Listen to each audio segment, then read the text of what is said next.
আসসালামু আলাইকুম দর্শক, পিওর সানা আর সুজি দিয়ে একটা মজাদার সন্দেশের রেসিপি শেয়ার করব।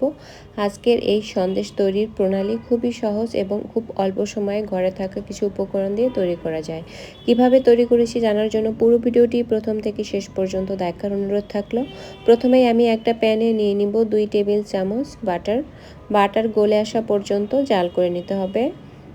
যখন বাটার পুরোপুরি গলে যাবে এই পর্যায়ে এখানে আমি অ্যাড করে দিব সুজি দিয়েছি হাফ কাপ এবং 1/4 কাপ। সুজিটাকে 3 থেকে 4 মিনিটের মতো ভেজে নিতে হবে। ভাজার সময় লক্ষ্য রাখতে হবে যাতে সুজিটা কোনোভাবেই পুড়ে না যায়। যখন পুরোপুরি ভাজা হয়ে যাবে ওই পর্যায়ে নামিয়ে এক সাইডে রেখে দিব। এই পর্যায়ে আমি আরেকটি প্যানে নিয়ে নিব তরল দুধ 1 লিটার। দুধটা পুরোপুরি ফুটে আসা পর্যন্ত জাল করে নিব। এবারে 1 চিমটি লবণ অ্যাড করে দিয়েছি।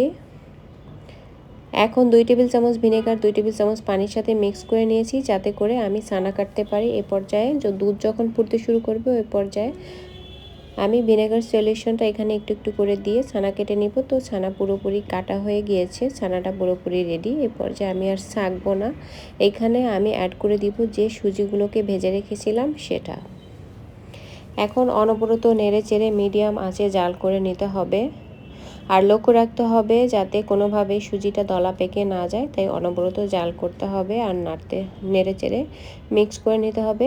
চিনি অ্যাড করে দিয়েছি আমি হাফ কাপ এবং 1/4 কাপ। চিনির পরিমাণটা যার যার রুচি অনুযায়ী ব্যবহার করবেন। কোকো পাউডার ব্যবহার করেছি 1.5 টেবিল চামচ। এবারে অনবরত নেড়ে চেড়ে ভালো করে মিক্স করে নিতে হবে যতক্ষণ না মিশ্রণটা পুরোপুরি ঘন হয়ে যায়। প্রায় 6 থেকে 7 মিনিটের মধ্যেই কিন্তু এটা মোটামুটি অনেকটাই ঘন হয়ে যাবে। ওই পর্যায়ে অ্যাড করে দিব আমি হাফ কাপ এবং 1/4 কাপ গুঁড়ো দুধ। আরও কিছুক্ষণ নেড়েচেড়ে মিক্স করে নিব।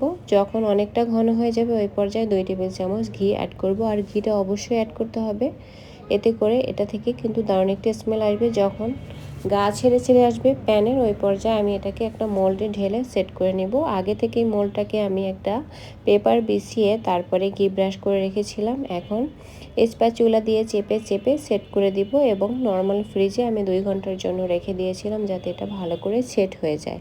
এটা ভালো করে সেট হয়ে গেছে। এবারে সাইড থেকে আলগা করে নিয়ে আমি আনমোল্ড করে নিচ্ছি। আর দেখুন কত সুন্দর করে এটা আনমোল্ড হয়ে গিয়েছে। এখন নিজেদের পছন্দ মতো শেপে জাস্ট কেটে পরিবেশন করে নিলেই হয়ে যাবে। তার পূর্বে আমি ডেকোরেশনের জন্য উপর থেকে কিছু ড্রাই কোকোনাট ছড়িয়ে দিচ্ছি যাতে দেখতে সুন্দর লাগে।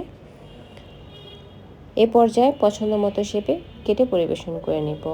আজকের এই পিওর ছানা দিয়ে তৈরি সন্দেশের রেসিপি ভালো লাগলে আমার চ্যানেলটি সাবস্ক্রাইব করে রাখবেন, পেজটি ফলো